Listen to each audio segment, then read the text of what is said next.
কুমিল্লার নাঙ্গলকোট উপজেলার জোড্ডা পূর্ব ইউপির সদস্য পেয়ারা বেগম ৪৫ জনপ্রতিনিধি হয়েও দারিদ্র্যের সঙ্গে লড়াই করে জনগণের কাছেই হাত পাতেন এই নারী। ভিক্ষার টাকায় সংসার চলে তার। নেতৃত্ব দেন ৩টি ওয়ার্ডের, অথচ নিজেরই মাথা গোঁজার ঠাঁই নেই।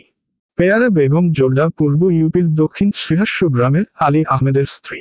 বর্তমানে উপজেলার শ্রীহাস্য বাজারের পূর্ব পাশে মোকরা ইউপির চান্দোগড়া গ্রামের মোস্তফা নামে এক ব্যক্তির জায়গায় নড়বড়ে টিনের ঘর করে এক প্রতিবন্ধী ছেলেসহ ৪ সন্তান নিয়ে বসবাস করেন এই ভূমিহীন জনপ্রতিনিধি। জানা যায়, ১৯৯৯ সালে পেয়ারা বেগম বিবাহবন্ধনে আবদ্ধ হয়ে ২.৫ বছর পর একটি পুত্র সন্তান জন্ম দিলেও ভাগ্যের নির্মমতায় ছেলেটি শারীরিক প্রতিবন্ধী হয়। সন্তানের চিকিৎসার খরচ জোগাড় করতে নিজের স্বামীর থাকা সর্বশেষ ৬ শতক জায়গা বিক্রি করে নিঃস্ব হয়ে পড়েন। এরপর হাতে তুলে নেন ভিক্ষার থালা, হয়ে যান ভূমিহীন। ২০২২ সালে স্থানীয় সরকার নির্বাচনে জোড্ডা পূর্ব ইউপির সংরক্ষিত মহিলা আসন ৭, ৮ ও ৯ নং ওয়ার্ডে ৩ প্রার্থীর সঙ্গে প্রতিদ্বন্দ্বিতা করে বিপুল ভোটে জয়লাভ করেন পেয়ারা বেগম। নির্বাচনে জয়ী হলেও ভাগ্যের পরিবর্তন ঘটেনি তার।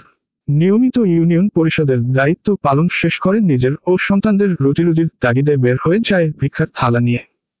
পেয়ারা বেগমের বড় ছেলে পেয়ারা আহমেদ ২৩ শারীরিক প্রতিবন্ধী হলেও প্রতিবন্ধী ভাতা মিলছে না তার।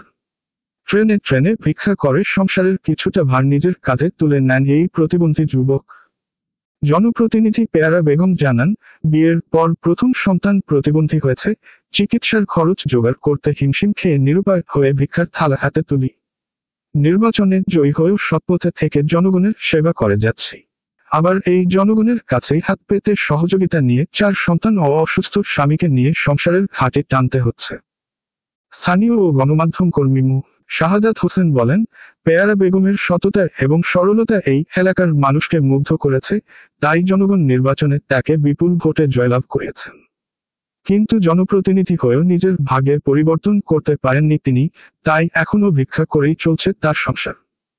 নাঙ্গলকোট উপজেলা নির্বাহীর কর্মকর্তা মোহাম্মদ আল আমিন সরকার বলেন, পেয়ারা বেগমের পরিবারের এমন অসচ্ছলতা বিষয়টি আমার অজানা। খোঁজ খবর নিয়ে সরকারি খাসের জায়গায় তার পুনর্বাসন ব্যবস্থা করব। পাশাপাশি তার যেন ভিক্ষার প্রয়োজন না হয় সেদিকেও লক্ষ্য রাখব।